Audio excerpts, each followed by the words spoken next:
হচ্ছে আমাদের দেশের সরকারি হাসপাতালের চিকিৎসকের অবস্থা। গতকালকে সোশ্যাল মিডিয়ায় দেখতে পেলাম যে নরসিংদী ডিস্ট্রিক্টে মনোহরদী উপজেলায়, আমার পার্শ্ববর্তী একটি উপজেলা, সরকারি হাসপাতালে যিনি নীলা ইশরাক দীর্ঘদিন যাবৎ এই হাসপাতালে চিকিৎসা দিচ্ছেন মানুষের, এমবিবিএস ডক্টর হিসাবে তিনি আছেন। সেই নীলা ইশরাক গতকালকে দেখলাম ফেসবুকে 6 লাভ হয়ে গিয়েছে। তিনি সরকারি অফিসে বসে, সরকারি ভবনে বসে সেই জায়গায় তিনি রূপচর্চা করাচ্ছেন। এখনও আজকে 45 বছর বয়সে, 50 বছর বয়সে রূপচর্যায় কীভাবে মস্ত আছেন, যেখানে সরকারি চিকিৎসক সেই টাইমে সে অফিসে বসে যে একজন চিকিৎসক রূপচর্চা করাচ্ছেন বিউটি পার্লারের লুক দিয়ে, তাহলে সেই জায়গায় চিকিৎসা ব্যবস্থা কেমন হতে পারে রোগীদের, সেটা একটু আপনারই ভেবে দেখুন। মানে চিন্তা করা যায় আমরা কত দায়িত্ব অবহেলা, মানুষকে কত আমরা অবহেলা করি। মানুষের কোনো মূল্যই নেই। বাংলাদেশের একটা মূল্যহীন যদি কোনো জিনিস থাকে, মূল্যহীন কোনো যদি বস্তু থাকে, তাহলে বাংলাদেশের একমাত্র হচ্ছে মানুষ। যদি তাই না হতো, একজন সরকারি চাকরি করে একজন ডক্টর হচ্ছে সব জায়গায় সেরা থাকার কথা। এই চিকিৎসা ব্যবস্থা আমি একটা উদাহরণ দিয়ে বলি।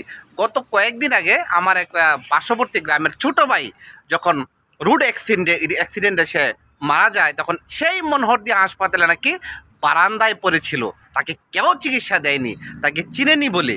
এই হচ্ছে আমাদের দেশের হাসপাতালে, সরকারি হাসপাতালের অবস্থা। আমরা কোথায় আছি? মানুষের রেসপেক্টটা কোথায়? আপনি অ্যাক্সিডেন্ট হয়েছেন, আপনি যে জায়গায়, আপনি তো বাংলাদেশের নাগরিক। আজকে যদি আপনি বিদেশি নাগরিক হইতেন তাহলে একটা কথা ছিল যে আপনার এটা লাগবে, আপনার আইসি লাগবে, আপনার ভর্তি ট্রিট করা লাগবে, তারপর চিকিৎসা চলবে।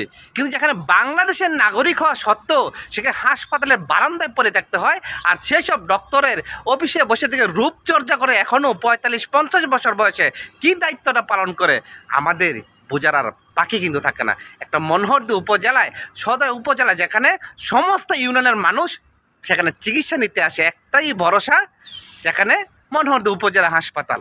প্রত্যেকটা উপজেলারই সেই ডাক্তার নীলা ইশরাক, আমি যতটুকু ওনাকে চিনি, মোটামুটি প্রায় 8-10 বছর যাবৎ হয়তো বা এই হাসপাতালে আসেন, তার হয়তো বা বেশি হতে পারেন।